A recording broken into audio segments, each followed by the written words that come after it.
Bonjour et bienvenue sur le podcast Explore Japon, le podcast qui explore le Japon sous toutes ses coutures. Des conseils voyage, de la culture ou bien de la vie de tous les jours en passant par l'apprentissage du japonais, partons ensemble une fois par semaine pour ce magnifique pays qu'est le Japon.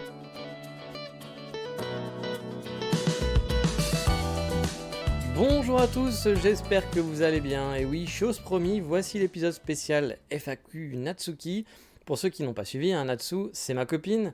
Mamegumi, je sais qu'il y en a qui n'aiment pas quand j'utilise le mot Mamegumi, mais vous savez que, petite anecdote, vu qu'en plus c'est un épisode sur elle, maintenant elle utilise le mot Megumi aussi, c'est moche, mais parfois elle dit, elle parle de ses collègues de bureau, puis elle a fait, Mamegumi, la Megumi de tel endroit, etc. Donc ça me fait rigoler. Je suis un cancer de la blague de merde. Voilà. Puis j'ai d'autres amis qui l'utilisent, ou même des gens que je ne connais pas, qui m'en ont déjà parlé. Donc voilà, je m'excuse. Bon, sachant qu'en plus, pour votre information, ce que ma copine me dit, après il faut prendre avec des pincettes ce que ma copine me dit. Mais elle me dit aussi que Megumi c'est un prénom un peu désuet, qui a plus vraiment de japonaise, qui s'appelle Megumi maintenant, quoi. C'est un peu le Gisèle, quoi. Désolé si vous avez 12 ans ou 18 ans et que vous écoutez de podcast et que vous appelez Gisèle, ou Geneviève, ou je ne sais pas. Voilà, que Megumi, voilà, c'est un peu daté. Voilà, mais donc on va faire un épisode spécial sur ma copine, parce que je vous avais demandé il y a quelques semaines de lui poser des questions. Alors c'est vrai que quand j'avais eu cette idée, je m'étais dit, tiens, ouais, on pourrait faire un épisode FAQ, je pense que ça peut intéresser des gens. Je me demandais si même, en fait je l'avais pas fait parce que des gens m'avaient posé des questions par rapport à elle, qui voulaient lui poser. Mais c'est vrai qu'après je me suis dit, c'est pas la fille qui parle le plus au monde déjà, puis les japonais en plus sont pas du genre à débattre et tout. Je me suis dit, ça va peut-être être pas super intéressant. Donc vous allez voir, j'ai un peu changé. Non pas que ma copine n'est pas intéressante, mais voilà, c'est juste qu'ils n'ont pas cette culture de moi tu vas me parler d'un sujet. Vous l'avez vu, j'ai fait 100, 250 épisodes sur du néant. Donc voilà, on est capable de parler. Alors qu'un japonais, voilà, vous savez que c'est souvent le small talk ici est roi. Alors bien sûr, encore une fois, pas tous les japonais sont comme ça, mais ça c'est quand même quelque chose de, on va dire, un peu généralisé ici. Et donc du coup, je m'étais dit, ouais, je sais pas, et effectivement, il y a eu des réponses qui étaient très courtes, même la plupart des réponses, donc j'ai été obligé un peu de broder, en plus d'essayer de lui demander un petit peu plus de réponses, mais chose qui n'est pas forcément facile, j'ai été obligé un peu de broder, et j'ai essayé un peu de parler pour elle. Donc voilà, l'épisode, vous allez voir, de toute façon, après c'est assez audible, et je pense qu'il y a quand même pas mal d'informations, puis qu'elle répond quand même à vos questions. Et exceptionnellement aussi, vu qu'il y a pas mal de questions, je ferai pas de 36-15 ma vie. On va enchaîner tout de suite sur les questions, et aussi au passage, j'avais prévu de faire qu'un épisode, mais je pense que j'en ferai deux parce que sinon il risquait d'être un peu long. Et puis en toute honnêteté, j'ai pas réussi encore à lui poser toutes les questions parce que ça prend un peu de temps, et puis voilà, on n'a pas forcément trop le temps de se poser, de faire tout ça. Là, elle a repris le boulot, etc. Donc du coup, on a un petit peu moins de temps pour ce genre de trucs. Puis comme vous le savez, je suis en pleine phase administrative sur plein de sujets, donc du coup, niveau timing, voilà, c'est un peu plus serré. Mais voilà, j'ai quand même réussi à lui poser une bonne partie des questions, mais vu que j'avais pas tout, j'aurais peut-être dû repousser le podcast. Je me suis dit, allez, on va quand même le faire, parce qu'il y en a quand même pas mal. Et je pensais même que le podcast allait être un petit peu long, donc moi je pense que c'est bien de le couper, puis on fera sûrement, soit ça fera partie des 36-15 ma vie, soit il y aura genre un podcast avec 3 rubriques quand j'aurai fait la suite des questions. Donc ne m'en voulez pas si vous avez posé une question et que la réponse n'est pas là, elle devrait sûrement arriver dans le prochain épisode, sûrement. Mais bon, au préalable, donc comme je vous dis, je vais donc poser des questions. J'ai noté ces réponses, tout simplement. Je vais poser la question, puis je les ai notées. Et comme je vous le disais, j'ai un peu brodé aussi autour, car parfois les réponses étaient un peu trop succinctes. Bien entendu, c'est pas une interview directe, vous vous en doutez, parce que dans le sens où vous n'allez pas entendre sa voix, vu qu'elle ne parle pas français. Et ça aurait pas eu beaucoup de sens qu'elle parle en japonais, et puis qu'après je fasse ces traductions, sachant que je peux pas traduire le japonais. Puis même, voilà, si elle avait parlé en anglais, ça aurait pas été très agréable non plus. Il y a des gens qui parlent pas spécialement l'anglais et autres. Donc j'ai préféré juste lui poser les questions, et puis vous faire un petit peu un résumé des réponses en quelque sorte. Et je pense que ça sera plus audible comme ça. Et donc on va commencer avec la première question. J'ai essayé parfois de les ranger par thème, mais bon, parfois ça part un peu en live. Mais bon, la première que j'ai prise, c'est comment a pris ta famille le fait que ton copain était français? Alors, d'après elle, ils ont très bien pris la chose, parce qu'ils pensent que je suis quelqu'un de bien. Ouais, ils ont pas tort. Voilà. C'est bien de se jeter des fleurs un petit peu. Ça, c'est pas moi qui le dis, c'est elle qui l'a dit. Je ne l'ai pas rajouté. Et donc, en fait, surtout, elle dit, ils pensent que je suis quelqu'un de bien, vu qu'elle m'a choisi. Voilà. Bon, ça, du coup, c'est plus elle qui se jette des fleurs. Et que la rencontre, finalement, aussi s'est bien passée. J'ai été gentil avec sa famille, et du coup, ils n'ont pas eu d'inquiétude, plus que ça. Et en plus, ça c'est moi qui le rajoute, je pense que c'est quand même qu'il y a des gens quand même qui sont assez ouverts. J'ai eu j'ai eu des retours de rencontres avec des familles où c'était quand même un petit peu plus compliqué en tant qu'étranger, les situations parfois qui peuvent ne pas être stables en tant qu'étranger. Là où moi ils m'ont rien demandé, ils sont pas un peu comme elle, ils sont pas trop attardés sur le fait qu'est-ce que c'est ton travail, est-ce que tu comptes rester. Franchement, j'ai pas eu beaucoup de questions comme ça, puis elle non plus. Puis encore une fois, je vous ai déjà parlé, je vous avais parlé de l'épisode où elle avait rencontré la nouvelle copine du beau-père, où finalement ils se parlent pas. Donc du coup, c'est vrai que je pense de toute façon dans leur famille, c'est pas des grandes discussions et compagnie. Donc c'est le genre de sujet où on va pas poser plein de questions en disant mais là tu l'as rencontré où, il fait quoi dans la vie, et ses parents, tu sais s'ils sont, ils payent ses impôts, voilà. Je pense pas qu'il va y avoir ce genre de discussion, hein. Mais du coup voilà, ça s'est plutôt bien passé, comme puis moi je l'avais ressenti comme ça, puis elle aussi a priori. Donc bref, pour elle il y a eu aucun problème, et je pense pas en plus qu'elle était en stress non plus avec ça a priori. Son frère a posé des questions, hein, tout de même, hein, au bout d'un moment, mais vu qu'on se mariait pas surtout, c'est vrai qu'au bout de quelques mois, il a commencé à se poser un peu des questions, je pense. Bah oui, vous le savez ici, hein, ça va vite, hein, souvent. Mais bon, vous savez, hein, je peux pas avoir aussi une réponse super complète, car beaucoup de Japonais ne parlent pas beaucoup non plus de choses et de sujets sérieux en famille. Donc du coup, c'est pareil, je sais pas, je pense pas qu'elle sache, elle, ce que ressent vraiment sa famille à mon propos. Je pense que s'ils avaient des petits doutes, ils allaient pas lui dire oh là t'es sûr que tu vas être avec ce gaijin, je pense pas, voilà. Après elle peut le ressentir peut-être par rapport à des comportements, etc., mais c'est vrai qu'il n'y en a pas eu, je pense, voilà. Sinon elle me l'aurait dit, enfin, peut-être, et encore je suis pas sûr parce qu'encore une fois elle garde beaucoup de choses pour elle. Mais voilà, vous savez que je pense qu'elle a jamais vraiment demandé comment ça s'était ressenti, comment ça s'était passé derrière, tu vois, genre d'avoir un genre de debrief. Puis nous, comme je vous dis, on a des discussions profondes chez nous en France, ça existe beaucoup, voilà, d'avoir des discussions comme ça à couteau tiré, puis vraiment de demander les choses. Et ici, j'ai quand même l'impression que c'est beaucoup moins le cas. En tout cas, pas dans sa famille, ça c'est sûr.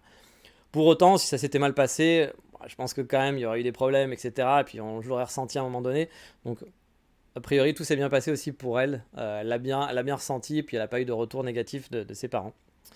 Et on va rester du coup un peu dans la thématique française, je vais un peu faire là-dessus. Donc une autre question là-dessus que vous m'avez posée. Et sa question que vous lui aviez demandé, c'est est-ce que tu es déjà venu en France? Et si oui, qu'est-ce que tu penses de la France? Alors non, elle n'est jamais allée en France, mais elle est allée au Canada et en Australie pendant ses voyages scolaires. Elle n'est pas beaucoup sortie du Japon au final, hein, puis c'était vraiment des voyages scolaires, vous savez. Elle était dans une école quand même, je pense, qui était assez ouverte à l'international.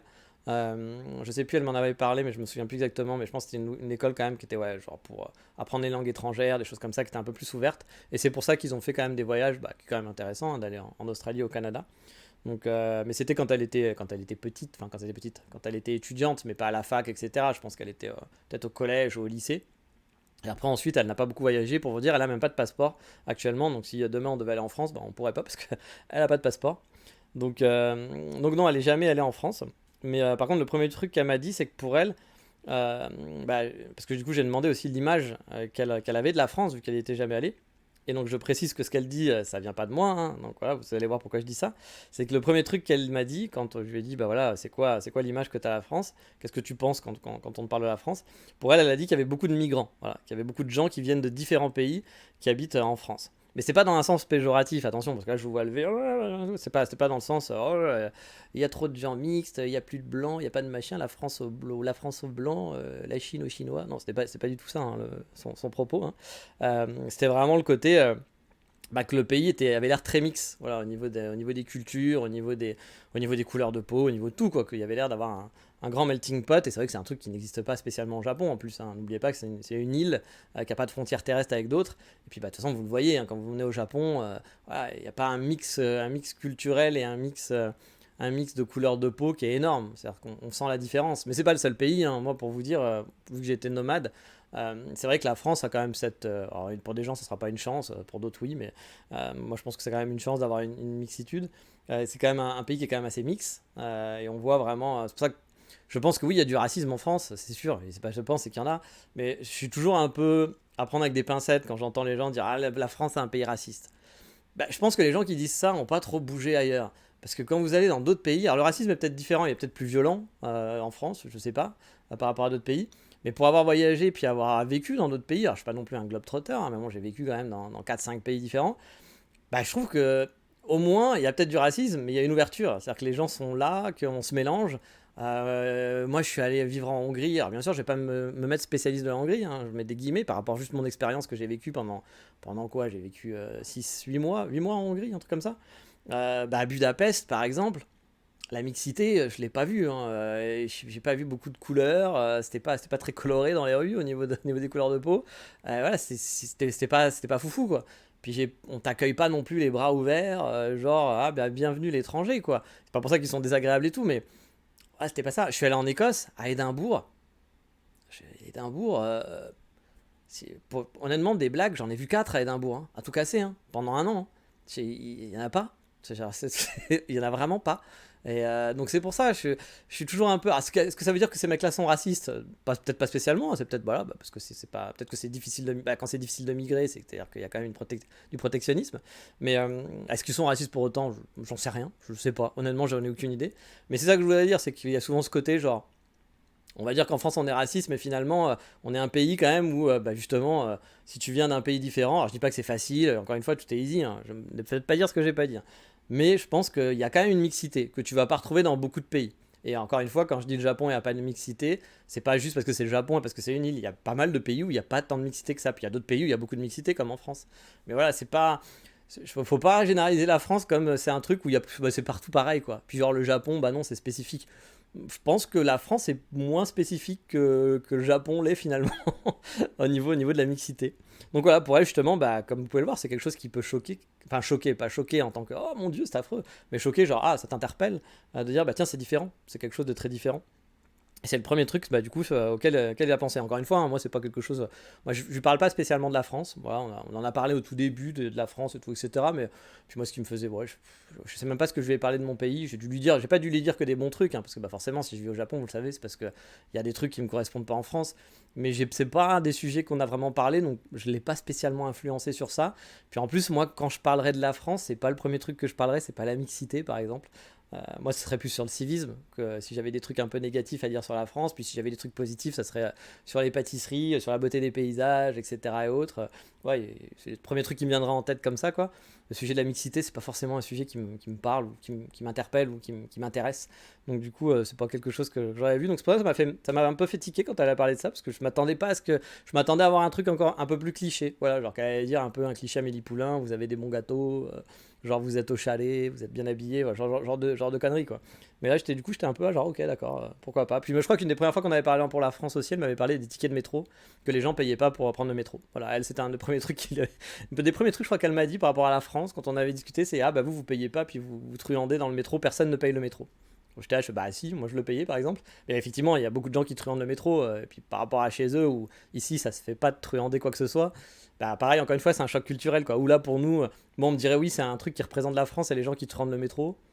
J'aurais dit bon, oui, il y en a, mais bah, comme dans plein d'endroits. Mais effectivement, ici, bah non, effectivement, c'est un truc qui peut vraiment choquer quoi. Donc voilà, donc du coup, bah voilà, c'était comment ça s'appelle. C'est le premier truc qu'elle m'a dit le côté de la mixité. Mais sinon, dans sa tête, quand elle pense à la France, elle pense en vrac, vraiment en vrac, là, au vin. Bon, après, elle boit pas d'alcool, donc je sais pas pourquoi elle pense au vin, mais elle a pensé au vin. Au fait que les gens sont au chalet, donc quand même, elle en a parlé. Hein, le fait donc au chalet, c'est-à-dire bien habillés, qui ont du style, etc. Et qu'en gros, ils sont très fashion. C'est vrai que c'est un truc que les Japonais ont dans leur tête, que le français est fashion. Ce qui est vrai, dans l'ensemble. Encore une fois, pour avoir bougé dans plusieurs pays, à Budapest, c'est pas hipsterland avec des gens bien habillés. Au Canada, voilà, au Canada, honnêtement, la police du style, je pense que bah, ils ont été tués pendant une révolution, sûrement. Nous, on a tué des rois, eux, ils ont tué la police du style. Bon, voilà, c'est vrai que la France a quand même un côté, même si nous, on est souvent très critiques envers notre pays, je pense que de l'extérieur, et je pense que c'est vrai quand même, on a un côté, en généralisant, bien sûr, c'est pas le cas partout, mais d'être quand même assez fashion, à la mode et bien sapé, surtout pour les Parisiens, machin et tout, pour les gens un peu plus citadins. Ce qui ne veut pas dire que si vous habitez dans votre patelin, que vous êtes mal habillé aussi. Hein. Encore une fois, ne me faites pas dire ce que j'ai pas dit. Mais voilà, c'est des généralités. Forcément, on parle de généralités. On peut pas faire du cas par cas. Mais moi, ça m'a toujours fait marrer parce qu'au Japon, je trouve qu'ils ont plus le style qu'en France. Même si, encore une fois, je dis pas que nous, on n'a pas le style, mais je trouve qu'ici, ils ont un vrai travail de style, que je vous l'ai déjà dit. Hein. Même des styles qui sont improbables, mais les styles improbables sont travaillés. Voilà. Et moi, ça m'a toujours fait marrer, c'est-à-dire que la gothique Lolita, oui, c'est gothique Lolita, etc. C'est pas où le mec qui est un peu genre en mode cosplay punk, je sais pas quoi, mais il est travaillé. C'est quand même harmonieux, quoi. Genre, c'est pas fait de briques et de broc, c'est pas dégueulasse, quoi. Et même la meuf qui est habillée avec un, ou le mec hein, qui est habillé avec une fringue normale, quoi, une fringue de tous les jours, un peu du Uniqlo Muji, qui ont pas de couleur, qui sont un peu genre, ouais, un peu paillasson, quoi, mais c'est du paillasson style, voilà. Donc moi je trouve qu'ils sont quand même beaucoup plus stylés que nous, donc c'est vrai que ça me fait toujours marrer quand on dit, quand un japonais, le premier truc qu'il pense à la France, c'est ah, ils sont au chalet. J'ai envie de te dire, bah ouais, mais toi tu l'as encore plus en fait, donc ça devrait pas être le premier truc qui te vient en tête, mais voilà, c'est un classique, hein. Vous le savez, c'est quand même un classique celui-là, on n'invente rien, elle a rien inventé non plus là-dessus. Et donc aussi un autre truc qui m'a fait beaucoup rire, c'est qu'on marche vite. Voilà, que les Français marchent vite, qu'ils sont tout le temps en train de courir. Ça, j'avoue, c'est peut-être un peu de ma faute, parce que bah, vous le savez, moi j'aime bien, je suis un bon Parisien, pour ça je suis quelqu'un déjà à Paris, on me doublait rarement dans les rues. Je suis quelqu'un qui marchait très rapidement. Et puis c'est vrai que là, ici, à Kyoto, voilà, je confirme que les Japonais, eux, sont très slow. Alors, après, je sais pas si c'est les Japonais, mais à Kyoto, en tout cas, les gens sont très très slow. Parfois, j'ai l'impression de faire du surplace et c'est un truc qui m'horripile. J'essaie de prendre sur moi, mais si vous voyez un gros connard qui est en train de zigzaguer dans toutes les rues, à Kawaramachi, qui est en train de zigzaguer partout, qui a l'air en stress, en PLS, et qui est là, alors, tac, tac, tac, droite, gauche, hop, je m'écarte, tac, hop, machin et tout, dans tous les sens, c'est moi. Voilà, vous savez que c'est moi, parce que il marche vraiment trop lentement pour moi. Donc je me dis que c'est peut-être de ma faute, ce côté, les Français marchent trop vite et courent tout le temps. Voilà. Et sinon, elle m'a fait marrer aussi, parce qu'elle m'a dit aussi que pour elle, la France, c'est les pique-niques tout le temps, faire des pique-niques en mangeant et en buvant beaucoup. Bah oui, voilà, le Français ne travaille pas, le Français fait des pique-niques, voilà, monsieur. Le Français pique-nique, même en hiver, il pique-nique, il boit de l'alcool en mangeant des sandwichs. Et oui, c'est la France, et on en est fiers. Bref, elle s'intéresse pas spécialement à la France, comme vous pouvez le voir, hein. Pour vous dire, on n'est pas sortis ensemble parce que j'étais français, hein. Vous savez, parfois, il y a des... ce qui est normal, hein. Il y a une culture qui nous intéresse, on a envie d'un visa, ça arrive aussi, hein, voilà. Puis on se dit, voilà, on aime bien tel pays, donc on a envie de sortir avec un Français, parce qu'on va dire, ah bah ils sont élégants, ah bah ils sont gentils, ils sont machins, ils sont plus trucs, ils sont chouettes, ils sont machins, enfin, on sait rien, plein de clichés. Et donc parfois, bon, on va s'intéresser, c'est comme, il y a des gens qui s'intéressent, qui veulent sortir avec une japonaise. Parce que ce qu'ils veulent, c'est je veux une japonaise. C'est vrai que c'est un peu con de dire ça. Alors moi je suis pas non plus dans la team parce que souvent quand on va dire ça on va dire hey, c'est trop débile, c'est pas des jouets, pourquoi sortir avec tu sors pas avec une nationalité. Non mais parce qu'on généralise aussi. Tu veux une japonaise parce que tu as une image de la japonaise et bien sûr toutes les japonaises vont pas être dans cette image. Bien sûr il y a plein de variants etc. Mais il y a des généralités. Ouais, les généralités sont là. Je veux dire, bon, oui on fait des pique-niques en France. Hein, tu vois je vais pas te dire si tu dis que les Français c'est bah, pourquoi tu dis que les Français c'est des pique-niques bah, parce qu'on en fait. Voilà, on en fait beaucoup plus qu'au Japon et puis bah oui on va boire du vin. Oui, tous les Français ne boivent pas du vin, mais bon, c'est un truc, c'est un classique, quoi. C'est une généralité. Et après, peut-être que toi, Jean-Michel, tu bois pas de vin, puis t'aimes pas les pique-niques. Mais on a quand même le droit de généraliser un peu. Donc voilà, je suis un peu entre les deux, parce qu'effectivement, sortir avec une japonaise, enfin, vouloir une japonaise juste parce qu'elle est japonaise, sans réfléchir plus que ça, c'est un peu con, ou surtout se limiter à ça. Parce qu'à la limite, tu veux sortir une japonaise parce que pour X raison. Pour toi, la japonaise, c'est égal à ça, ça, ça, et donc c'est ton idéal de femme, machin et tout.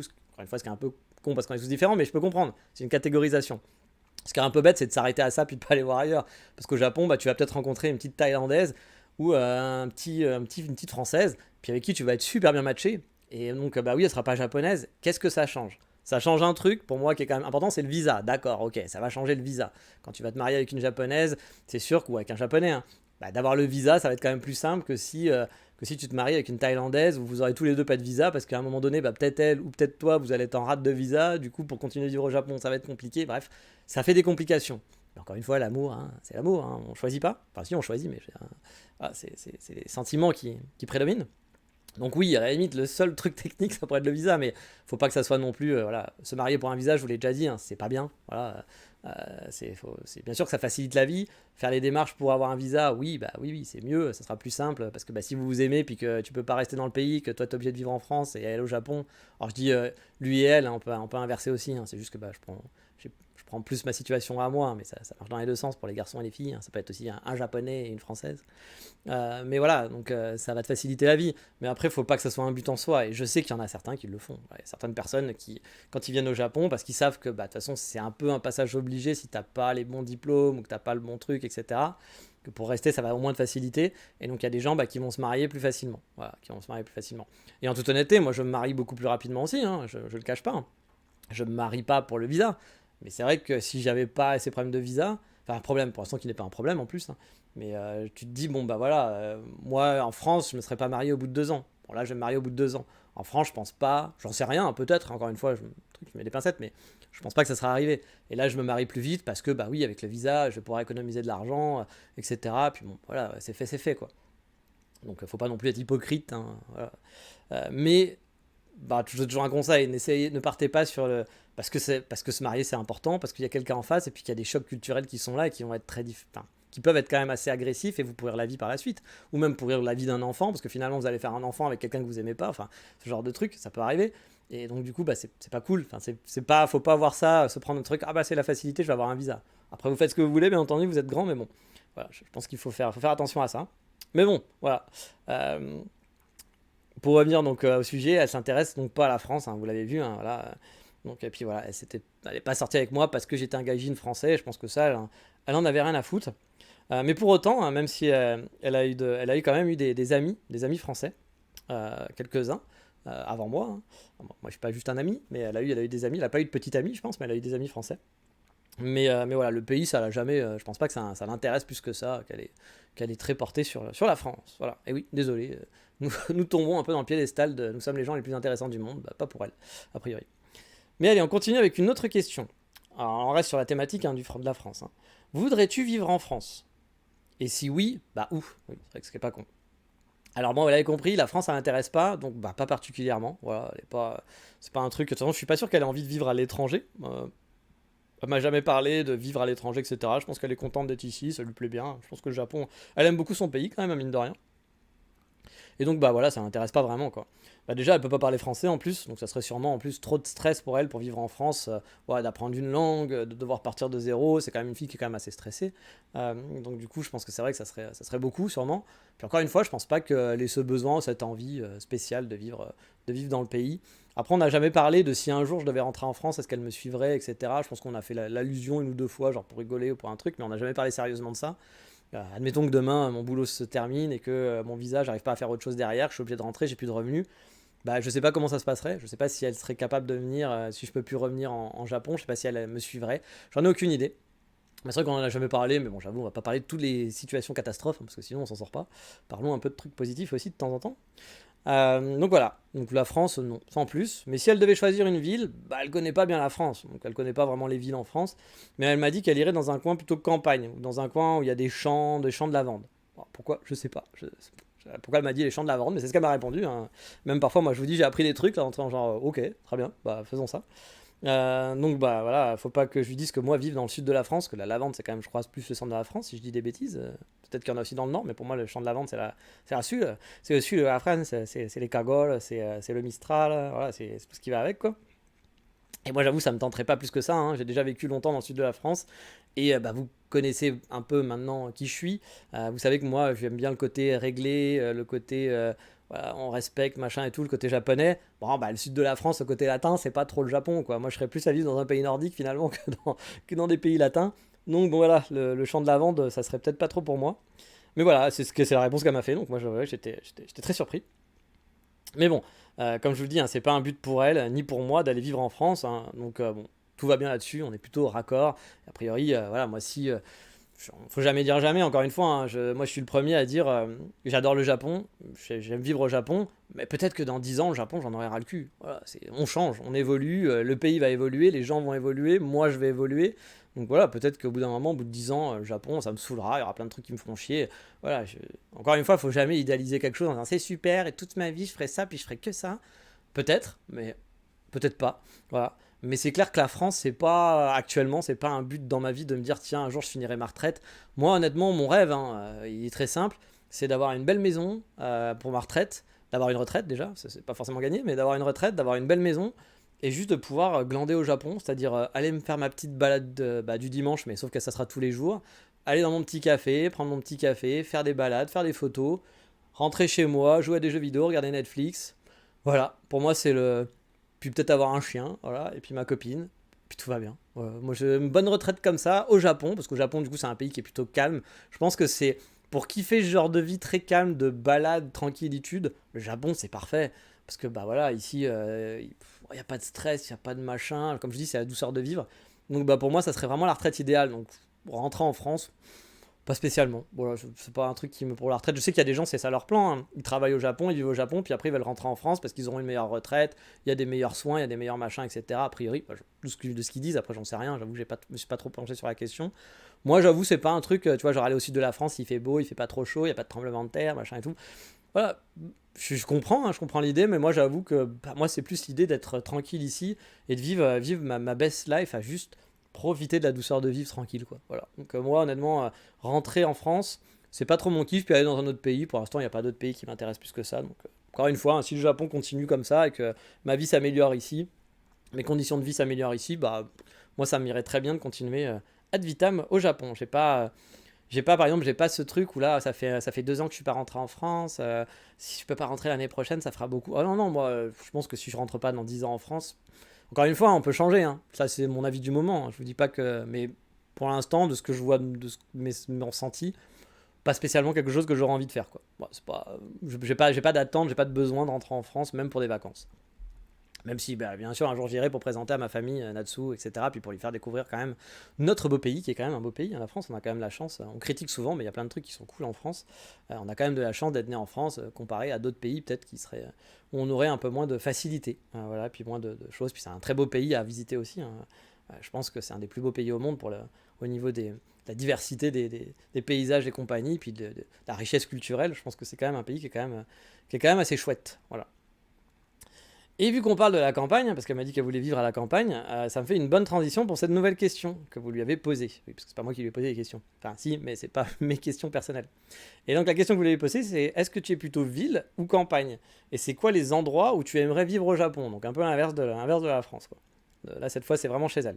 Alors, elle m'a dit qu'elle n'aimerait pas vivre totalement à la campagne, genre la campagne un peu perdue, ou le petit village, etc. Déjà, elle n'a pas de voiture, il faut savoir, elle n'a pas le permis, moi non plus, donc bon, c'est vrai que si on habitait dans un coin de campagne, on serait un peu emmerdé. Voilà.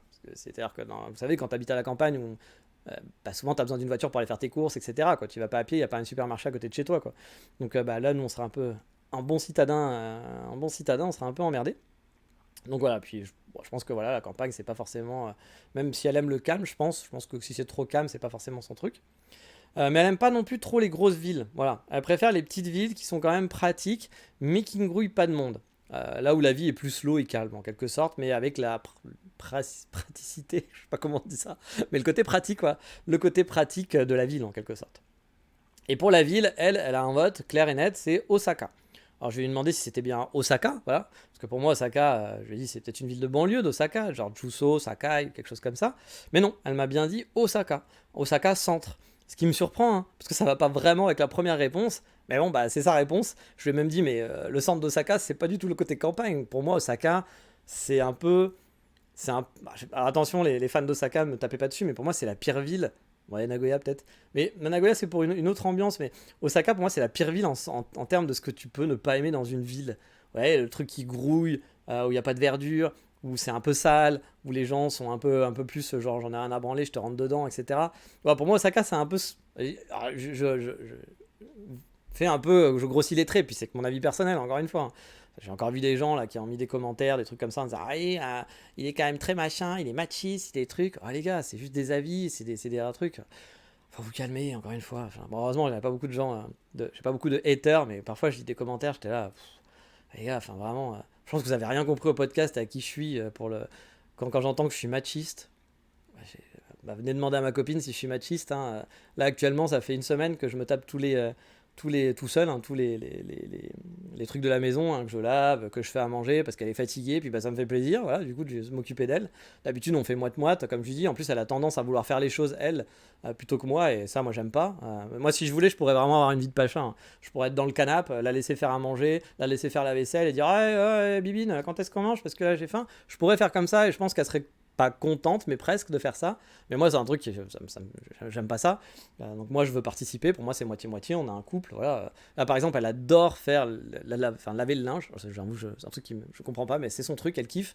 Et j'essaye de l'aider. Je veux y aller, mais je me fais engueuler souvent. Mais voilà, moi, c'est un truc, ça, je supporte pas de pas partir, enfin, voilà, d'être là puis une servante, quoi. C'est pas mon truc, ça me tente pas. Pour moi, je veux qu'elle ait du bon temps, qu'elle puisse profiter, qu'elle ait du temps libre, qu'elle puisse être lazy. Dès qu'elle s'allonge sur le canapé et que voilà, c'est moi qui fais tout, genre, elle se blâme, genre ah mais non, mais je fais rien, je suis une mauvaise copine. Je fais mais on s'en fout, kiffe, profite, profite du moment. Enfin, je veux dire, moi ça me dérange pas de le faire et je suis content qu'elle puisse un peu se reposer, qu'elle puisse profiter un peu, quoi. Voilà, ça me fait plaisir. Alors, c'est pour ça quand j'entends que je suis machiste derrière. Voilà. Après, on est tous le con d'un autre, hein, vous le savez, hein. Mais ça me fait quand même bien rigoler. Puis c'est pour ce genre de truc justement que moi, la France, je l'ai quitté en quelque sorte. C'est parce que bah, j'en avais marre de tous ces jugements hyper hâtifs. Et puis, genre, si tu penses pas exactement comme moi, c'est que t'es le mal. Moi, c'est un truc qui m'a toujours perturbé. Enfin, m'a toujours agacé. Après, vous avez le droit de pas aimer mon podcast, vous avez le droit de pas aimer ce que je dis. Et heureusement, parce qu'il faut tout pour faire un monde, comme disait Arnaud Willy. Mais voilà, bah, m'écoutez pas si vous aimez pas. Enfin, c'est tout simplement, et c'est peut-être pas plus compliqué que ça. Voilà, il suffit de s'arrêter là, puis écoutez d'autres trucs, vous trouverez d'autres trucs qui vous plaisent, qui vous correspondent, qui sont votre style. Bon bah voilà, ce sera plus simple. Mais bon, a priori pour d'autres, je pense qu'il y a des gens qui ont vraiment besoin de ce côté de détester des choses. Donc bah si ça vous apporte du plaisir de me détester, bah détestez-moi. Voilà, qu'est-ce que vous voulez, moi ça me dérangera pas plus que ça, donc allez-y. Euh, mais bref, donc Osaka, on revient sur Osaka. Voilà, sa première réponse c'était ça, c'était de vivre à Osaka. Et voilà, encore une fois, moi quand je vous dis Osaka, moi c'est un peu la ville, ce qu'on fait le plus ville au Japon quoi. Alors vous allez me dire Tokyo c'est encore plus grand etc. Mais je sais pas, Tokyo je trouve que c'est plus mix au niveau des quartiers, au niveau de l'aération. Je sais pas, il y a un truc ça me fait même dans les gros hubs, je trouve que c'est plus aéré, ça fait moins genre comme ça que moins oppressant qu'Osaka. Voilà, moi Osaka, j'ai jamais été un grand fan, vous le savez. Après encore une fois, si demain je dois vivre à Osaka, je vais pas me rouler par terre. Et puis je suis sûr que je trouverai un quartier sympa avec qui. Je suis sûr qu'il y a plein de quartiers que je connais pas aussi à Osaka, hein, parce que j'ai pas exploré. Je connais que l'hypercentre, et j'ai jamais trop exploré en dehors. Donc ouais, il y a sûrement plein de quartiers cool. Mais j'avoue, moi Osaka, c'est pas. Voilà, j'étais perturbé par sa réponse, ça correspond pas vraiment au truc dont elle me parle. Donc voilà, donc je lui ai demandé du coup hein, pourquoi Osaka. Et c'est assez simple en fait sa réponse, hein. Je pense aussi parce que c'est pas loin de Wakayama et que c'est pratique d'y aller. Puis je pense elle a beaucoup sorti à Namba quand elle était plus jeune. Elle allait en discothèque, en boîte, donc elle a beaucoup de souvenirs. Donc voilà, c'était un peu une clubeuse, hein, ma copine. Et du coup, je pense que voilà, elle a vécu pas mal de trucs à Osaka, donc sûrement que ça joue aussi. Et donc bah du coup voilà, elle serait pas loin de sa famille. Puis comme elle dit, elle serait pas loin de Kyoto aussi à Osaka. Puis qu'elle aime bien l'ambiance de la ville d'Osaka tout simplement. Et vous savez bah, que moi, Osaka, comme je l'ai dit, hein, c'est pas ma ville préférée. Euh, donc, bah, du coup, voilà. Bah, surtout qu'à Osaka, en fait, il n'y a pas un quartier où je me dis waouh, je kiffe l'ambiance. J'ai pas réussi à trouver ce quartier-là. Si vous aimez Osaka, tiens, on va le faire aux youtubeurs qui cherchent de l'engagement. Et toi, tu as écouté ma vidéo, tu as écouté mon podcast. N'hésite pas à faire un commentaire et à me dire que si toi tu aimes Osaka, tu veux défendre cette ville, dis-moi s'il y a un quartier, tu as un quartier méga coup de cœur, un quartier qui te plaît, un quartier que tu as envie de défendre et que tu as envie de me faire découvrir. Mets des commentaires, mets un petit like. Bon, après je me moque, mais on est obligé de faire ça, hein, vous le savez, hein. Le pire c'est que même si on voudrait pas le faire, bah du coup personne va voir ta vidéo, personne va rien faire, personne va liker, enfin elle sera pas mis, les algorithmes te feront pas marcher, donc on est obligé de répéter. Puis vous savez très bien qu'on est tous comme ça, hein. C'est la répétition qui fait qu'à un moment donné on se rappelle de quelque chose et puis qu'on le fait. Voilà. Mais bref, là je vous dis pas de faire des likes sur le podcast parce que par contre là pour l'algo je sais pas si ça joue quelque chose et puis honnêtement ça fait des siècles que j'ai pas regardé. Autant vous êtes deux à écouter le podcast et j'en ai aucune idée. Encore une fois je pense pas parce que j'ai quand même pas mal de messages et de gens qui réagissent. Mais ouais, j'ai aucune idée de savoir s'il y a énormément de gens qui écoutent le podcast ou pas. Je sais pas. Autant les vidéos YouTube je regarde un peu les stats. Là-dessus je marche à l'arrache. Mais bref, je serais quand même intéressé, voilà, justement pour Osaka, parce que c'est ça, s'il y a un quartier que vous connaissez qui est vraiment sympa, je disais ça pour la rigolade, mais c'est vrai, un quartier d'Osaka, on me dit pas Namba, machin et tout, enfin pas les quartiers voilà, de touristes, les quartiers centrales, etc., mais les quartiers un peu moins connus. Je serais vachement intéressé d'en découvrir un qui est sympa, parce que bah, un jour il faudra que je déménage, et donc Osaka, s'il y avait un quartier coup de cœur, bah why not. Mais moi, j'avoue, j'ai pas trouvé ce quartier qui me correspond avec des coffee shops sympas, un peu hipster, un peu bourgeois, parce que j'aime bien les quartiers de bourgeois, mine de rien, avec un peu des parcs qui soient jolis, résidentiels et qui soit bah, quand même pratique. Mais voilà, j'ai jamais eu un coup de cœur pour voilà, en mode je vais y vivre. Alors pour y aller en mode une journée shopping, etc., oui, il y a des trucs sympas pour Osaka, mais pour y vivre tous les jours comme ça, j'ai du mal à imaginer où est-ce que je pourrais vivre tous les jours. Ah, peut-être plus dans des villes voilà, entre les deux, comme Takatsuki, où j'en ai déjà parlé, qui est entre Kyoto et Osaka. Puis il y a sûrement des quartiers hein, plutôt chouettes à Osaka, quelque part, dans le sud, etc., où je connais pas trop. Mais voilà, comme je dis, je m'interdis pas de m'installer là-bas. Mais ça va être un choix à deux de toute façon, donc son avis bah, compte beaucoup. Moi, le machiste, je vais quand même demander son avis à ma copine. Bien sûr, je vais lui demander, mais je n'écouterai pas, ou je lui dirai que c'est de la merde, hein, ou je la rabaisserai parce que je suis un machiste. Mais voilà, Osaka, bah, pourquoi pas. Voilà, si c'est vraiment son rêve et qu'elle préfère, bah, je suis pas fermé à y aller, on verra bien. Et puis même, il faut prendre en compte aussi un truc, c'est que Osaka, même le centre, c'est moins cher au niveau loyer que Kyoto. Bah oui, c'est surprenant, mais Osaka, en général, c'est moins cher que Kyoto au niveau des loyers.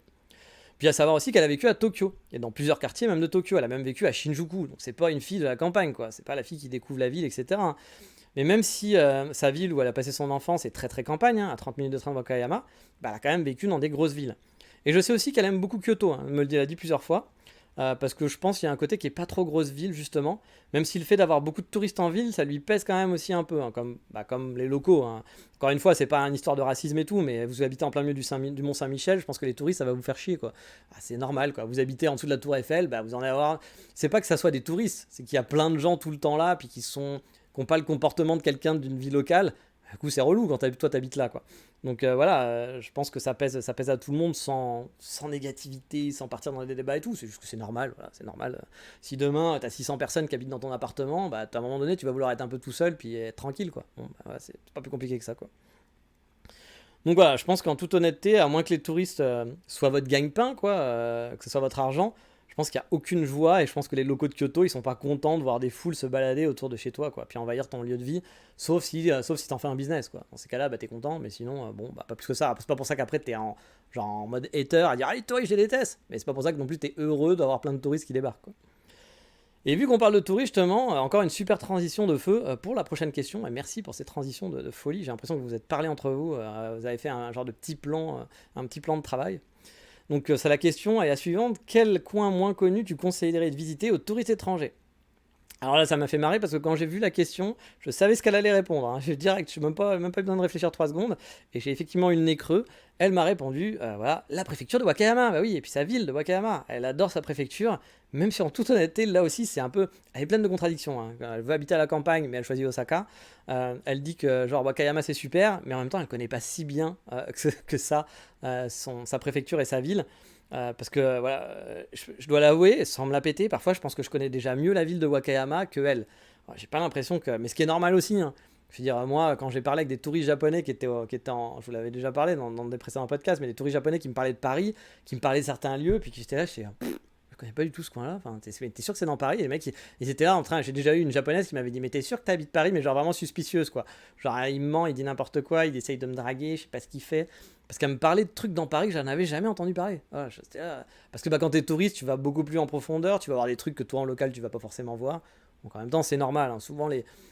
Par exemple, moi dans mon quartier, je connaissais rien. Dans le quartier où j'habitais dans Paris, je connaissais pas, mais je connaissais les autres quartiers, mais le mien, je le connaissais pas. Parce que j'aimais pas trop traîner dans le quartier où je dors, voilà. Donc c'est un peu un truc classique, quoi. Mais elle m'a dit de vous dire quand même qu'à Wakayama, bah, c'est cool d'aller à Wakayama, puis qu'il y a des trucs sympas à faire. Par exemple, son truc préféré dans la ville, c'est de prendre le train chat. Donc c'est un train en forme de chat et qui est très mignon. C'est vrai qu'à l'intérieur, il est super décoré. Franchement, il est chouette. Il est très très joli. Je crois que j'avais fait une petite vidéo sur Instagram il y a longtemps là-dessus. Et qui va en fait bah, voilà, vers 3 petits temples. Alors il va pas dans un endroit vraiment super spécifique, dans un wow place. Mais par contre, le train lui-même est très chouette. Puis c'est vraiment un petit train de quartier de banlieue, quoi. C'est un tout petit train, une petite ligne, mais qui est très mignon. Voilà. Et parfois, donc c'est un fameux train chat, mais parfois il y a un train sur le thème de la fraise, où il y a un thème qui est sur le dessin animé Cars, enfin Cars, mais la version pour les trains, donc Trars, oui, ça c'est le mec qui parle pas anglais. Mais je sais pas comment il s'appelle le film Cars, le film d'animation Cars, mais avec des trains. Je t'avouerai que je l'ai jamais vu, donc je sais qu'il existe. Donc voilà, il y a des trains à thème sur cette ligne-là. Et je vous en avais déjà parlé, hein, de ces trains-là, mais donc voilà, il est mignon et elle dit que c'est cool parce qu'il y a le chef de gare, si vous vous arrêtez à une station spécifique, qui est un chat. Donc on peut voir le chat qui est là en chef de gare et qui travaille à la gare. Et même parfois, il y a même son planning de savoir quand il est là et quand il n'est pas là. Il y a même des remplaçants parce qu'il y a le manager, mais il y a aussi des employés. Bref, bon, c'est les japonais, hein, ils sont partis dans des délires de fou. Et donc tu as un petit chat qui est là qui est dans la station et donc qui est le chef de gare. Donc c'est très rigolo, il a son petit chapeau, etc. à la japonaise. Bah oui, elle est 100% japonaise, hein. Je vous ai pas menti sur la marchandise là-dessus, hein. Je pense qu'avec ce genre de réponse, vous vous doutez qu'elle est vraiment japonaise. Et maintenant, on passe au sujet le plus important. Au Japon, hein, il y a un sujet qui est vraiment genre, crucial, c'est les relations diplomatiques avec la Chine. Non, c'est la bouffe. La bouffe, et vu que vous me connaissez, bien sûr, on va forcément parler de dessert et de café. Mais allez, c'est parti pour la petite série de questions sur la nourriture. Donc à la raison, vous avez posé comme question, normal parce que bah, vous me connaissez, est-ce que tu es thé ou café? Voilà. Et elle a répondu à 200% thé, hein, clairement, hein. Donc elle, ce qu'elle aime bien, c'est le... Alors c'est pas du thé... Elle n'est pas à boire du thé dans des coffee shops spécialisés thé, comme on appelle ça des salons de thé, mais plus le thé que tu vas trouver au combini, etc. bien sûr. Donc elle boit du lemon tea, froid donc, principalement. Et l'hiver, elle boit du milk tea, et ceux du combini. Voilà, donc ça, moi je connais par cœur, hein, les acheter, hein, c'est un peu... j'en achète je sais pas combien à l'année, à chaque fois que je vais faire des courses, à chaque fois que je vais au combini, ou dès que je sors, je lui mets un petit message, tiens, je rentre à la maison, est-ce que tu veux que je passe au combini? Oui, tu me prends un milk tea. Voilà, bon, ça c'est un classique. Oui, elle parle comme ça, elle a une voix très insupportable. Non, bien sûr, je rigole. Mais donc voilà, c'est un vrai classique pour moi, ça. Et puis elle aime bien aussi le thé matcha. Et ça, c'est plus quand elle va m'accompagner dans les cafés. Et elle me fait toujours marrer parce que si je l'amène dans un shop qui va être un peu au chalet, un peu hipster, sur le thé, quoi, qui va être un peu une boutique spécialisée sur le thé, elle va souvent donc prendre un matcha, hein, parce qu'elle n'aime pas le café. Et à la fin, elle va me dire it's same. Genre que, elle, pareil, elle parle comme ça. Non, encore une fois, la pauvre, si elle écoutait les voix que je fais, je me ferais taper, je pense. Mais en gros, elle me dit toujours que voilà, c'est la même chose, quoi. Que genre, c'est le même goût. C'est le même goût que celui du Combini. Alors, je sais pas si elle fait exprès pour m'énerver parce qu'elle sait que ça m'agace, tu vois. Genre, quand je bois un truc ou que je vais mettre un peu plus cher dans un café, elle me fait, mais c'est du café, c'est le même que le Combini. Je fais, mais arrête n'importe quoi. Café, un coffee shop, café de spécialité, ça n'a pas le même goût que le Combini.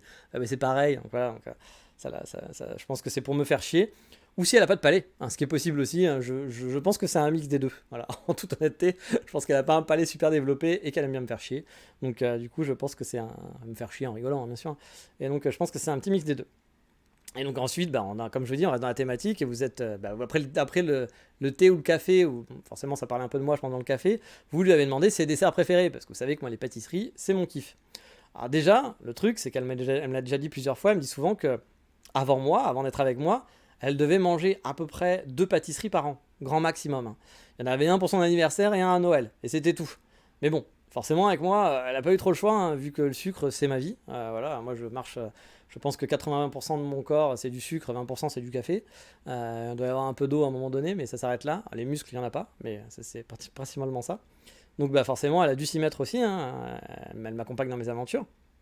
Mais par contre, elle dit que voilà, tout ce qui est sucré, c'est pas trop son truc quand même, hein. Bah, du coup, elle en mangeait que 2 avant, donc voilà. Mais comme pas mal de japonaises, hein. Les japonaises, elles aiment les gâteaux, mais il faut pas que ça soit trop sucré, même si pourtant elles y vont, hein. Et moi, il y a toujours un truc qui me perturbe, c'est de les voir bouffer des parfaits de 15 km. Elles sont queues, elles sont fines, mais comme pas possible, et elles s'agglutinent de la bouffe, et t'es là, tu fais waouh, mais comment t'arrives à manger tout ça? Voilà. Bon, moi, la mienne, elle est pas queue, hein, elle est pas fine du tout. Mais elle mange pas, justement, elle est pas à manger. Au contraire, bah, tout ce qui est pâtisserie et tout, elle va en manger un peu, mais elle est plus salée que sucrée, hein, clairement. Mais bon, je pense que pour me faire plaisir, puis bon, de temps en temps, il y a des trucs qu'elle aime bien aussi, hein. On va manger, puis elle va me faire un gros oishi en se tenant les joues, en faisant oh oishi, genre c'est super bon. Mais voilà, je pense pas que ça soit sa passion, contrairement à moi qui ai une vraie passion, hein, pour les gâteaux, comme vous le savez. Donc voilà, du coup, bah, c'est pas rare d'avoir des gâteaux similaires, hein, quand même de ce qu'on a, hein, au nôtre, mais souvent ils ont un goût un petit peu moins prononcé en sucre, ça c'est vrai. Et sinon, pour répondre plus directement aussi à ce qu'elle aime, hein, elle m'a dit qu'elle adorait donc les crêpes, elle mange un peu de cheesecake aussi, hein, dans les cafés avec moi, mais son favori dans les cafés, ça reste sans conteste ce banana cake, surtout si c'est un très bon banana cake. Sinon, ce qu'elle aime pas, bah, c'est les gâteaux avec des fruits dedans. Voilà, quand vous savez, des fruits un peu entiers, etc. C'est vraiment pas son truc, et il faut dire que moi aussi, leurs gâteaux avec des layers de fruits là, et une tonne de crème, les japonaises, elles adorent ça. Et elle, comme moi, bah, c'est pas trop son truc, voilà, c'est pas trop le genre de gâteau qu'on kiffe. Sinon, côté japonais, on va dire de pâtisserie un petit peu plus japonaise, elle adore les mochi, hein, mochi mochi. Et elle aime beaucoup les dango aussi. Mais depuis notre voyage à Takayama, elle a quand même diminué vachement sa consommation. Car à Shirakawa-go, elle avait fait une insolation et a régurgité tous les dango mangés sur place au démarrage. Puis après, elle a passé une très mauvaise soirée. Je vous en avais parlé, hein, de cette soirée à Takayama où j'avais passé la nuit à l'hôpital, etc. Bref, je vous passe les détails, mais elle a un petit trauma sur les dango. Et à chaque fois, maintenant, c'est ma petite blague en disant tu veux pas un petit dango? Puis tu la vois là, après à dégoupiller. Alors après, elle dit qu'elle préfère aussi plus les snacks salés, comme je vous l'ai dit, hein. Ici, en plus, il y en a des tonnes. Il y a vraiment du choix. Et elle, ses favoris en snacks salés, c'est les Jagariko. Les Jagariko, c'est quoi? C'est un genre de boîte, un peu comme avec un opercule que tu ouvres là, comme un genre de gobelet avec un opercule. Puis dedans, vous allez avoir des genres de frites, mais vous savez, des frites sèches. Et puis c'est souvent avec des saveurs comme les chips barbecue, etc. Un peu dans le truc. Et elle prend. Alors pourtant, elle n'est pas très fromage. Elle est toujours un peu hallucinée quand elle me voit manger du fromage. Mais elle prend quand même les Jagarigo saveur fromage. Ouais, saveur cheese. Cheesou, comme on dit ici. Mais allez, question suivante. Est-ce que tu aimes la gastronomie française? Et quels sont tes plats français préférés? Alors oui, elle aime la cuisine française, mais finalement, on n'a pas trop de plats connus, en fait. Parce que bah, c'est difficile de dire, quand t'es italien, tu fais c'est quoi tes plats préférés italiens? Bah, c'est la pizza, c'est les pasta, la carbonara, voilà, tu vas en sortir plein, tu vas en penser. Tiramisu. Hein, en France, bah, tu sais, des trucs très... Alors toi, tu vas en trouver, hein, tu vas me trouver des trucs, mais qui soient connus à l'international, qui s'exportent, bah, il n'y en a pas tant que ça. Bah oui, parce que quand on y pense, on est connu surtout pour les pâtisseries finalement. Je veux dire, la ratatouille, la fondue, et encore la fondue, je sais même pas si c'est français finalement, le bœuf bourguignon, la choucroute, tout ça, c'est des plats finalement pas super connus à l'étranger, comme je vous le disais. On le dit souvent, hein, mais on se dit le pays de la gastronomie, avec les grands chefs, les étoilés, le guide Michelin, etc. Mais finalement, on n'a pas beaucoup de plats qui s'exportent vraiment, contrairement aux Italiens, aux Japonais, aux Chinois, où là, tu peux citer plein de plats à la con, très rapidement, alors que des plats français, quand t'es pas français, même moi, voilà, en tant que français, voilà, des plats vraiment typiquement français, pas tant que ça en fait qui me viennent à la tête, quoi. Après, c'est peut-être quelque chose de très personnel, hein, mais c'est quand même quelque chose que j'ai remarqué. C'est que c'est plus difficile, même pour des étrangers, de sortir des plats français. Ils savent pas forcément en fait ce qui est français. Alors qu'encore une fois, un truc italien, un truc chinois, tu vas le sortir, ou un américain même. Bon, est-ce qu'on peut dire vraiment que c'est gastronomique? Mais voilà, un gars américain, tu vas dire ouais, les burgers. Voilà. Voilà, tu t'arrêtes là, mais tu auras au moins ce truc là qui arrive. On n'a pas un truc vraiment super iconique. En pâtisserie, oui, mais en bouffe. Mais bon, encore une fois, laissez un commentaire si vous n'êtes pas d'accord. Non, je rigole. Mais bref, c'est vrai qu'on n'a pas. Moi, je trouve qu'on n'a pas trop ça. Mais tout de même, elle m'a répondu qu'elle adore mes sandwichs. Bah oui, oui, monsieur, je fais rayonner la culture française à travers le monde, moi, grâce à mes sandwichs. Parce qu'une fois par semaine, je vais acheter du pain et je lui fais un repas sandwich. Alors du pain, j'achète vraiment du vrai pain. C'est pas le meilleur pain de la galaxie, mais c'est du pain qui est quand même cool pour faire des sandwichs. Alors, il faut savoir que Kyoto est la ville où il y a le plus de boulangeries au Japon. On est réputé à Kyoto pour les boulangeries. Et il y a des très très bonnes boulangeries. Moi, ça me rend fou quand je vois des gens qui disent ah, le pain au Japon, c'est pas bon. Il y en a pas de bon, c'est très difficile. Non, mec, c'est que tu sais pas chercher. C'est que tu fais tes courses au combini. Parce qu'il y a vraiment plein de boulangeries qui font vraiment du super pain. Après, c'est sûr que tu n'en trouves pas à tous les coins de rue, que c'est pas comme en France où tu vas avoir 75 boulangeries autour de chez toi, mais sans trop, quand tu habites dans une grande ville, c'est quand même pas super compliqué de trouver du très bon pain. Voilà, ou alors c'est que t'es vraiment pas très doué, ou que t'es super méga difficile, ce qui est possible aussi, et que tu veux quelque chose de très spécifique. Mais honnêtement, il y a du bon pain au Japon. Et moi, je vais dans une marque qui est quand même assez connue, qui fait pas le meilleur pain de la galaxie, mais qui est proche de chez moi. Et il y a des boulangeries qui sont encore meilleures, mais il faudrait que je marche un peu plus. Et bon, souvent, j'ai pas envie de me faire chier juste pour aller acheter du pain, pour faire des sandwichs, de faire le tour de la ville. Enfin, le tour de la ville. Ce serait pas non plus d'aller super loin, mais genre de marcher 15 minutes alors que j'ai un truc à 5 minutes de chez moi, quoi. Mais ça fait quand même le job. Et donc, bah voilà, moi je fais des sandwichs une fois par semaine. C'est un classique. Elle veut rien de compliqué. En plus, un jambon beurre mayo et tranche d'emmental qu'elle accompagne souvent à côté d'une salade. Mais j'ai testé de lui mettre dans son sandwich de la salade et tout, etc. Mais elle aime pas ça. Elle préfère à part. Et bah voilà, du coup, c'est devenu un peu un de ses plats préférés. Elle me réclame des sandwichs chaque semaine. Et puis même une fois, pas qu'une fois, plusieurs fois, elle m'a dit ah, mais on peut manger des sandwichs tous les jours, ça me dérange pas. Je dis, bon, quand même pas déconner, j'adore le pain. Moi aussi, hein, je suis un team pain beurre, c'est très bien, mais bon, faut quand même un peu varier les plaisirs. Et donc voilà, elle kiffe mes sandwichs. Donc je suis content parce qu'il y a un truc que je peux lui faire ou qu'elle aime bien. Même si franchement, mes sandwichs, ils ont rien d'extraordinaire, hein, en toute honnêteté. Mais tout de même, voilà, en part des sandwichs, elle a quand même une kryptonite qui, elle, donc là, ne sont pas du tout français, hein, mais c'est les tomates. Je ne sais pas pourquoi. Mais bon, je vous parle aussi des tomates parce que ça va aussi. J'aurais pu le mettre dans les sandwichs. Bah là, il faut pas. C'est clairement pas son truc. Elle aime pas du tout les tomates. Elle peut manger de la sauce tomate, des trucs comme ça, mais des tomates, genre des tranches de tomates, c'est son truc qu'elle déteste. Et sinon, bah, elle adore les bonnes quiches aussi, surtout de N7, le café où je vous en avais déjà parlé, qui est aux notes françaises. Et j'avoue que c'est vrai que leur quiche, moi qui suis pas quiche, elle était quand même très très bonne. Et comme je l'avais dit, hein, contrairement à moi qui fout une tonne de fromage partout, bon ça c'est pas très français de foutre du... Bon, on est quand même le pays du fromage, mais moi je vais mettre du gruyère sur tous mes plats, du gruyère fondu, etc. Elle aime pas spécialement le fromage. Je l'ai fait manger de la raclette par exemple, elle a trouvé ça rigolo et sympa, mais pareil, voilà, moi je vais te demander de la raclette. Bon, vu le prix de la raclette, je te le demande pas trop, parce qu'au Japon la raclette est quand même pas donnée. Mais j'avoue que moi je te réclame, j'y pense. Voilà, de temps en temps, je rêve de la raclette. Je suis bonne raclette. Voilà, ça me parle, ça me travaille. Elle, bon, si on mange pas de raclette dans l'année, elle va pas se dire ah on n'a pas mangé de raclette cette année. Enfin, voilà. Ça a pas non plus été un truc de fou pour elle. Et elle est vraiment toujours étonnée sur ma consommation de parmesan ou de trucs à base de fromage fondu, parce que moi je mets du fromage fondu sur à peu près tout et n'importe quoi. Je pense qu'elle s'est habituée maintenant, mais la première fois qu'elle m'a vu mettre du parmesan sur du riz, je pense qu'elle a eu une syncope. Parce que oui, moi je mets du parmesan sur du riz. Voilà, parce que du riz tout court, moi je trouve ça n'a pas de goût. Et avec du parmesan, c'est sympa. Voilà. De toute façon, je peux mettre du fromage fondu sur tout et n'importe quoi, soyons honnêtes. Mais j'ai un certain niveau. Hein. Je dois avouer, elle n'est pas tombée sur le plus clean des Français là-dessus. Oula, j'ai entendu un gros bruit, mais c'était mon frigo, le bac à glaçons qui s'est énervé. Je sais qu'est-ce qui se passe. J'étais un peu surpris. Mais allez, on continue sur les questions. Mais alors du coup, quels sont tes plats japonais préférés et celles que tu détestes? Donc son premier qui lui vient en tête, c'est les takoyaki. Elle adore ça. Et pourtant, on n'en mange pas tant que ça finalement à la maison, parce que moi j'avoue, je suis pas un grand fan de takoyaki. Ça m'arrive d'en manger de temps en temps, mais voilà, j'ai pas une passion pour ça. Mais ça arrive parfois, par contre, qu'elle se fasse plaisir et elle en prenne à emporter dans une échoppe de street food. Ça, on le fait de temps en temps, mais c'est vrai que c'est quand même assez rare. Et quand on se fait des repas en mode séparé, elle adore se faire des udon, car pour elle c'est facile à faire et que c'est bon. C'est ce qu'elle m'a dit, hein, que c'était facile à faire et que c'était vraiment un de ses trucs préférés.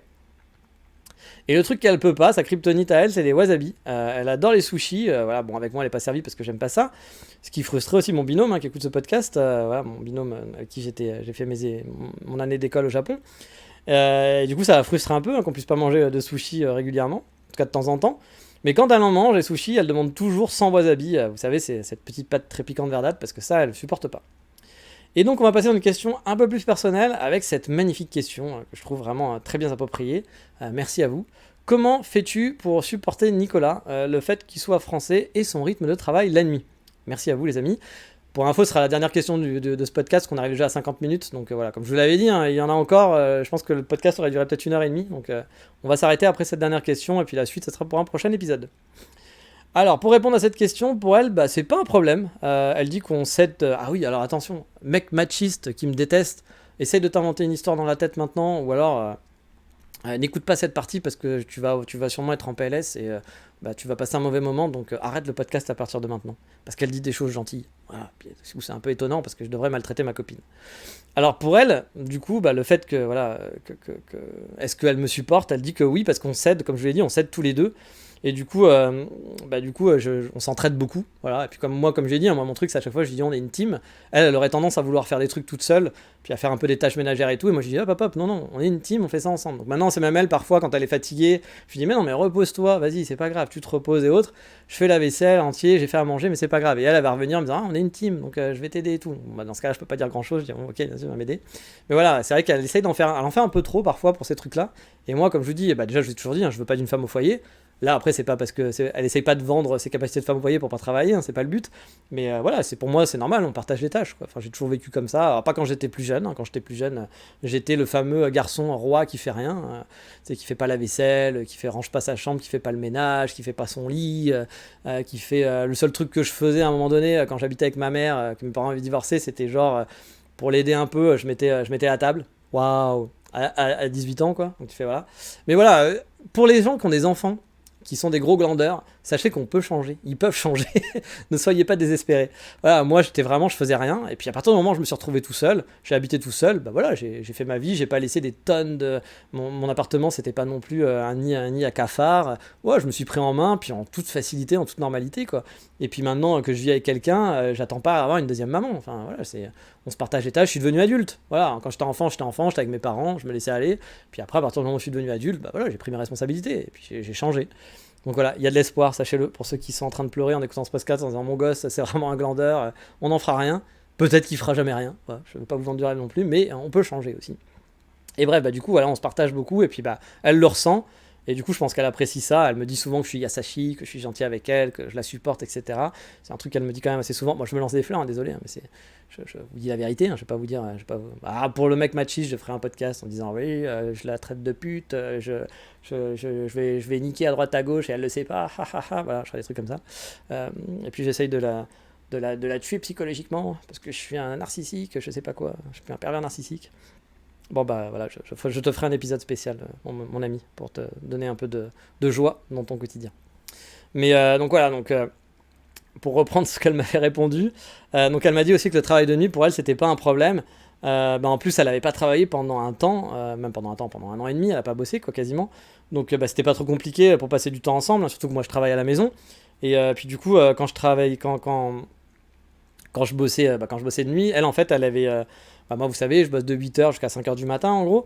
Et elle, du coup, elle a adapté, vu qu'elle travaillait pas, elle a adapté son rythme de vie au mien. Donc, du coup, en fait, elle se levait en même temps que moi, elle allait se coucher à 5h du mat pour qu'on aille se coucher ensemble. Donc, du coup, ça se passait très bien. Moi, pendant que je travaillais, à regarder des vidéos YouTube, à jouer à la Switch dans le canapé. Moi, je travaille une partie de un moment dans le canapé, donc on est vraiment côte à côte quand je travaille. Pendant 1 ou 2 heures, je fais ça, 3 heures, voilà, 4 heures. Une demi-journée, je fais ça. Puis l'autre demi-journée, après, je vais travailler sur mon grand écran. Etc. sur mon côté desktop, mais qui est juste derrière le canapé. Hein. Je suis vraiment là, je peux lui toucher les cheveux et d'appuyer sur le clavier si je voulais. Donc, il lui touche les cheveux, il la prend comme pour un petit animal, salope de pervers narcissique. Donc, bref. Du coup, c'est vrai que c'était. Vu elle s'est adaptée à moi, à mes heures de travail, ce qui est très cool. Donc, du coup, c'est vrai que ça s'est plutôt bien passé. Mais là, elle a quand même changé. Maintenant, elle bosse. Et puis on s'adapte, voilà. Puis comme elle a dit, même si elle bosse, on s'aide beaucoup. Est-ce que c'est le cas? Donc ça se passe bien pour le coup.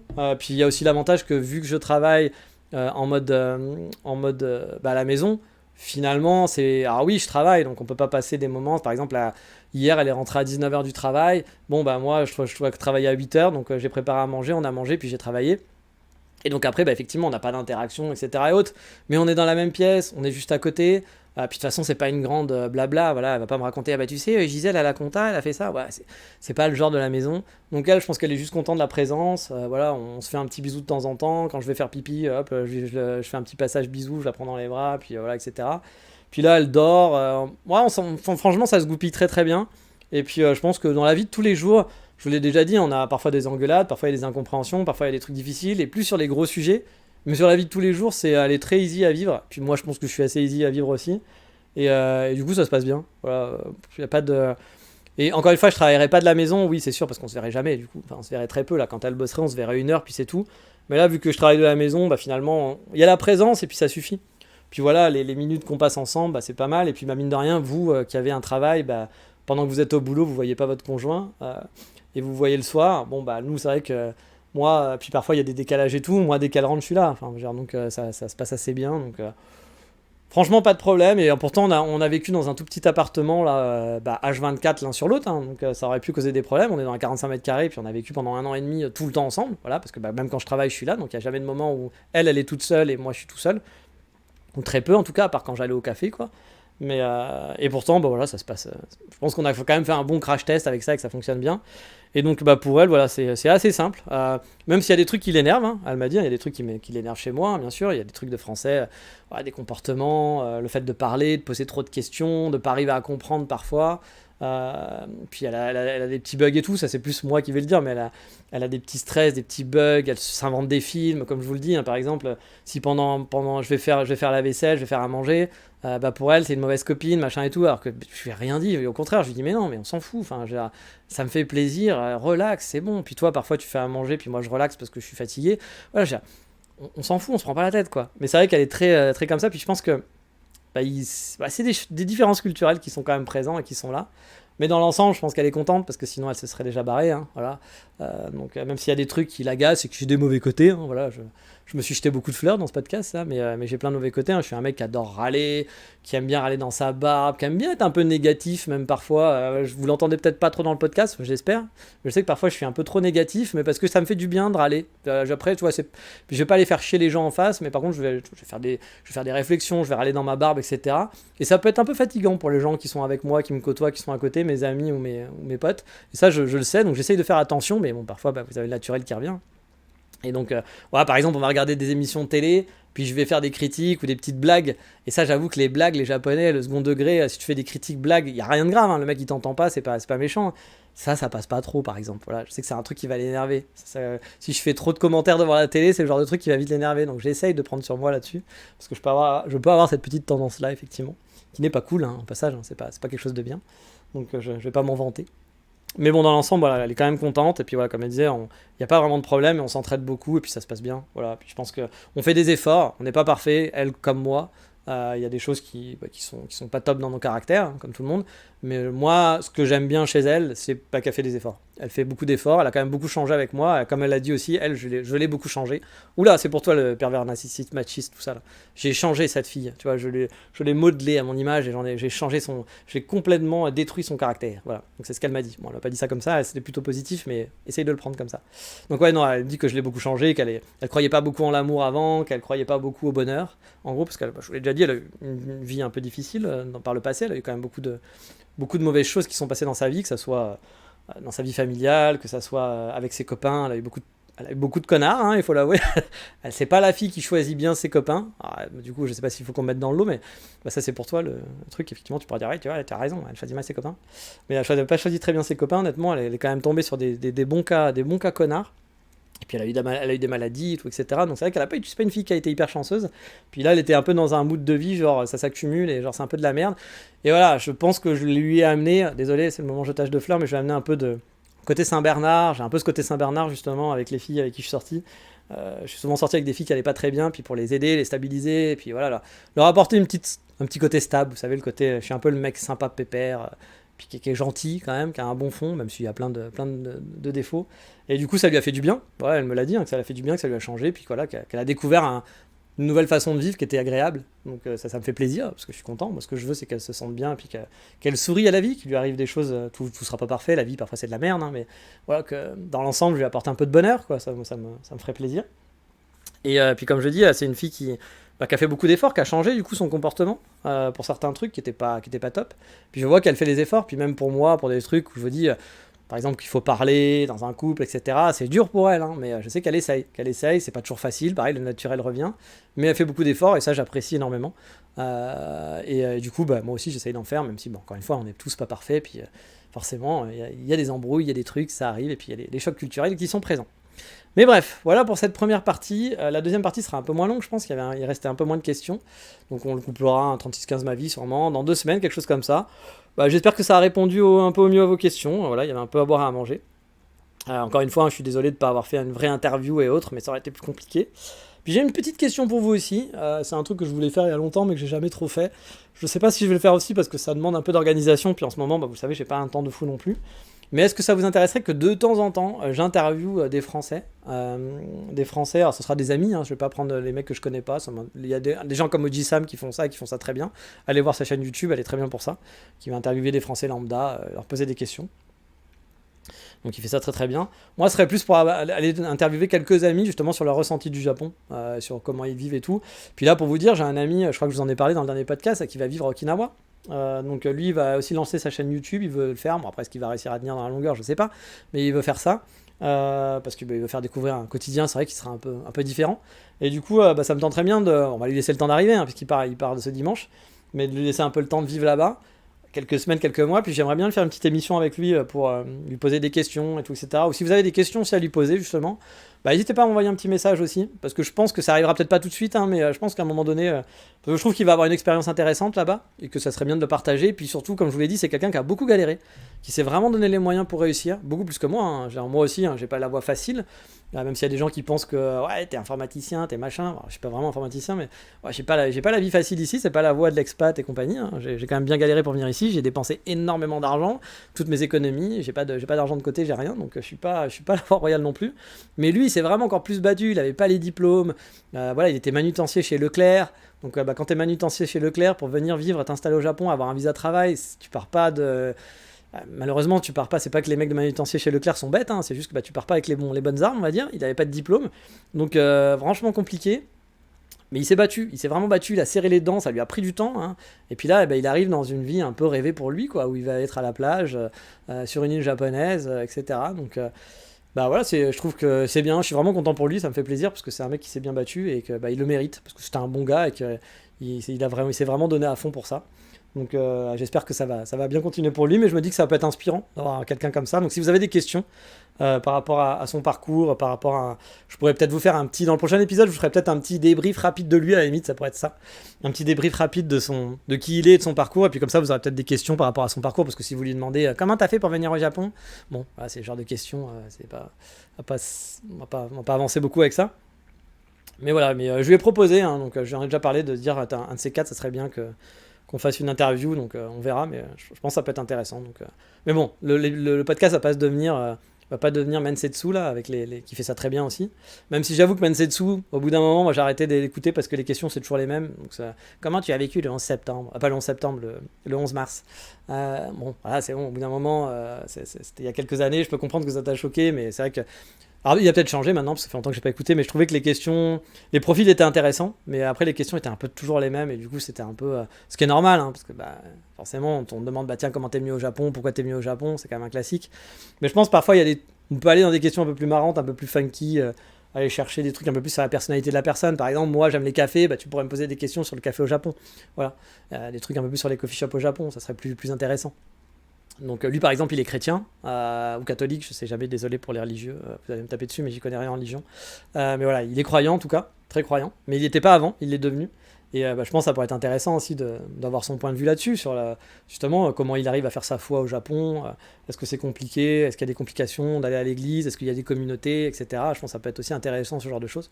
Mais bref, je vous ferai peut-être un petit mini résumé de qui il est, de lui, sa vie, son œuvre, je vais lui demander quand même s'il est ok.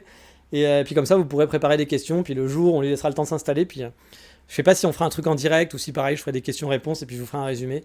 Ce serait quand même plus sympa, vu que là, il parle français, de faire un truc questions-réponses en direct, mais on verra comment on peut s'organiser. Allez, sur ce, Il est temps, ça fait 1 heure, c'était bien long. J'espère que cet épisode vous a plu.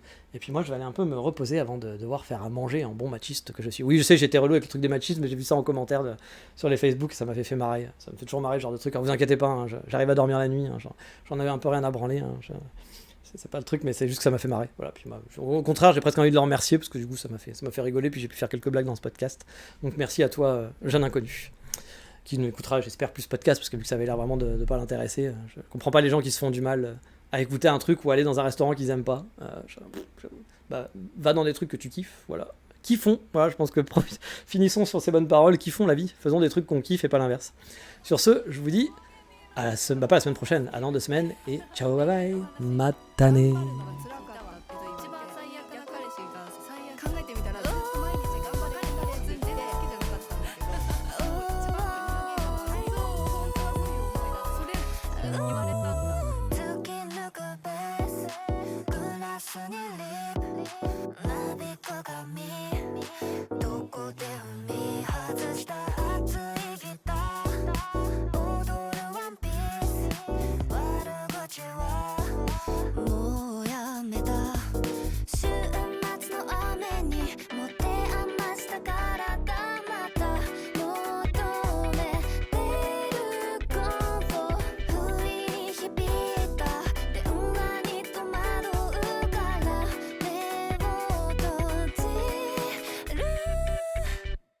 もう泣かない。